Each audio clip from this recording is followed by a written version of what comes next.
दुनिया में दो तरह के लोग होते हैं। एक वो जो कहीं जाते हैं और कहते हैं देखिए मैं आ गया, और दूसरे वो जो जब कहीं जाते हैं तो लोग कहते हैं देखिए वो आ गया। हम में से अधिकतर लोग खुद को दूसरे प्रकार के लोगों के समूह में देखना चाहते हैं, लेकिन क्या कारण है कि अधिकतर लोग जीवन भर अपनी पहचान नहीं बना पाते, अपनी बात नहीं रख पाते या किसी को प्रभावित नहीं कर पाते। जनसंख्या का एक बड़ा हिस्सा इसे अपनी बदकिस्मती समझकर स्वीकार कर लेता है और जीवन भर किसी और के दिखाए रास्तों पर चलता रहता है। आपने अपने आसपास अक्सर ऐसे लोगों को देखा होगा जो आपसे अधिक बुद्धिमान ना होने के बावजूद अपनी जिंदगी में आम लोगों से काफी बेहतर करते हैं। उन्हें देखकर आप ये विचार करने पर मजबूर हो जाते होंगे कि आखिरकार ऐसी क्या चीज है जो उन्हें इतना सफल बनाती है, और सबसे महत्वपूर्ण बात, क्या उस कला को आप भी अपने अंदर ला सकते हैं? आपको बता दें कि उन सफल लोगों के पास लोगों के दिलों को जीतने की कला है। सफलता के चरम पर ये लोग अकेले नहीं पहुंचे हैं। उन्होंने हर मोड़ पर लोगों को अपनी बातों से प्रभावित किया है और उनका विश्वास जीता है। आपको ये जानकर बेहद हैरानी होगी कि ये कला हर कोई सीख सकता है और अपने आप को सफलता के शिखर पर पा सकता है। इसके लिए आपको कुछ बातों को अपने जीवन में उतारना होगा। इन बातों को अपनाकर आप लोगों को प्रभावित करने में महारत हासिल कर पाएंगे। अधिकतर लोग जीवन भर इस कला को सीखने के लिए कई लोगों से सलाहें लेते हैं, लेकिन बिना किसी अनुभवी व्यक्ति के वो अक्सर इसे सीखने में नाकामयाब रहते हैं। मगर अब ये तरकीब सिर्फ चंद लोगों तक ही सीमित नहीं रहने वाली है। विश्व प्रसिद्ध लेखिका लायल लाउंस की ऐसी किताब जिसे पढ़ने के बाद आपको ऐसे शानदार तरीकों के बारे में जानकारी मिलेगी जिनसे आप हर व्यक्ति को प्रभावित कर पाएंगे। तो चलिए आपको ले चलते हैं how to talk to anyone 92 little tricks for big success in relationships summary के सफर पर। इस किताब में दिया गया हर तरीका आम लोगों के जीवन से जुड़ा है, जिसके कारण आपको उन्हें व्यवहारिक तौर पर अपनाने में काफी आसानी होगी और इसके साथ आप अपनी जिंदगी का एक शानदार नया अध्याय शुरू कर सकते हैं। हम अक्सर अपने आसपास ऐसे लोगों को देखते हैं जो बिना बोले ही अपनी बातें कह देते हैं। वो किस बात से सहमत हैं और किस से नहीं, इसके लिए उन्हें बोलने की कोई आवश्यकता ही नहीं पड़ती। वो अपनी आंखों और शरीर के हाव भाव से ही अपनी बातें लोगों के सामने रख देते हैं। हमें कई बार ये अंदाजा नहीं होता कि लोग हमें किस नजरिए से देखते होंगे। लेखिका लायल लाउंस के एक कार्टूनिस्ट दोस्त हैं रॉबर्ट, जो प्रसिद्ध पत्रिकाओं के लिए भावों से भरे कार्टून बनाते हैं। रॉबर्ट की एक खास आदत यह है कि वो जब भी किसी क्लब जैसी जगहों पर बैठे होते हैं तब अपने आसपास बैठे अनजान लोगों के चित्र बनाकर उन्हें भेंट करते हैं। खास बात तो ये है कि वो ऐसा करते समय उन लोगों को बताते नहीं हैं कि वो उनका चित्र बना रहे हैं। चित्र पूरा होने के बाद जब रॉबर्ट उन व्यक्तियों को उनका चित्र देते हैं तो अक्सर लोग हैरान होकर कहते हैं, नहीं, इस तस्वीर में बनाया गया व्यक्ति वो नहीं है। उसी क्षण उनके आसपास लोग कहते हैं, नहीं, ये तुम ही हो। आखिरकार क्यों? बाकी लोगों ने किसी व्यक्ति के चित्र को ज्यादा सटीक पाया, सिवाय खुद उस व्यक्ति के जिसका चित्र रॉबर्ट ने बनाया था।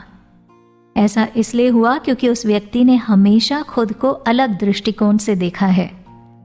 जब रॉबर्ट ने उन लोगों को कागज पर उतारा तो उन व्यक्तियों को यह यकीन नहीं हुआ कि वो लोगों के सामने इस तरह का दिखता है।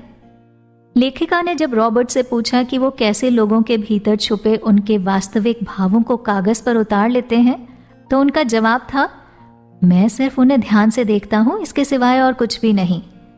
लेखिका को यह जवाब इतना रास नहीं आया। उन्होंने रॉबर्ट से फिर से पूछा कि यदि किसी व्यक्ति को किसी आकर्षक और बुद्धिमान व्यक्ति का चित्र बनाना है तो वो क्या करेगा?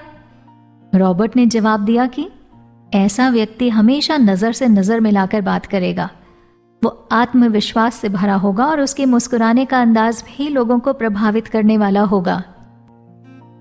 शानदार व्यक्तित्व के 9 नियम। लेखिका की एक और मित्र हैं कैरन, जो एक फर्नीचर डिजाइन कंपनी में काफी अच्छे पद पर काम करती हैं। कैरन अपनी कंपनी के सबसे महत्वपूर्ण कर्मचारियों में से एक हैं और कंपनी में उसकी अपने साथी कर्मचारियों के बीच काफी अच्छी पहचान है। लेकिन कैरन की एक शिकायत है कि जब वो अपनी कंपनी से बाहर कहीं होती है तो वो खुद को बिल्कुल अकेला महसूस करती है। उसे समझ नहीं आ रहा था कि वो कैसे इस भीड़ में अपनी एक विशेष पहचान बनाए। आपको बता दें कि कैरन अकेली नहीं है जो इस चीज को अनुभव करती है, बल्कि अधिकतर लोग आज इसी समस्या से जूझ रहे हैं। मगर क्या इसका कोई समाधान है? किस प्रकार हम सैकड़ों की भीड़ में अपना एक अलग स्थान बना सकते हैं और कैसे हम अपनी सकारात्मक छाप अपने आसपास के लोगों पर छोड़ सकते हैं? हो सकता है ये काम आपको बाहर से देखने पर बेहद मुश्किल लगे, लेकिन यदि आप ठीक से देखेंगे तो पाएंगे कि ये काम हर व्यक्ति कर सकता है। उसे बस जरूरत है कि वो 9 बेहद जरूरी चीजों को ध्यान में रखे। इनमें सबसे ऊपर आती है आपकी मुस्कुराहट। जी हाँ, आपके पूरे व्यक्तित्व की शुरुआत ही आपकी मुस्कुराहट से होती है। इस मुस्कुराहट को यदि कोई बिना किसी संदर्भ को जाने इस्तेमाल करता है तो यही मुस्कुराहट उस व्यक्ति के व्यक्तित्व को रूखा बनाने में ज्यादा देर भी नहीं लगाती। इसके अलावा मुस्कुराहट केवल एक ही प्रकार की नहीं होती है। अलग अलग प्रकार के अवसरों पर आपको एक अलग मुस्कुराहट देनी होती है जो उस अवसर के संदर्भ में सटीक बैठती हो। अब आप सोच रहे होंगे कि क्या वाकई में मुस्कुराहटों के भी अलग अलग प्रकार होते हैं? आपकी मुस्कान वास्तविक या झूठी और प्रभावित करने वाली या मजाक उड़ाने वाली भी होती है। लेखिका की एक मित्र जिसका नाम मिसी है, वो अपनी खिलखिलाती हुई मुस्कुराहट से हर किसी का खूब मनोरंजन किया करती थी। अपने पिता के देहांत के बाद जब मिसी ने उनका कारोबार संभालने की ठानी, तब उसे कंपनी के ग्राहकों के साथ एक जरूरी मीटिंग करनी थी। लेखिका खुद भी उस मीटिंग में मिसी के साथ में थी। उन्हें मिसी को देखकर लगा कि कहीं उसकी मुस्कुराहट उन ग्राहकों को खलने न लग जाए।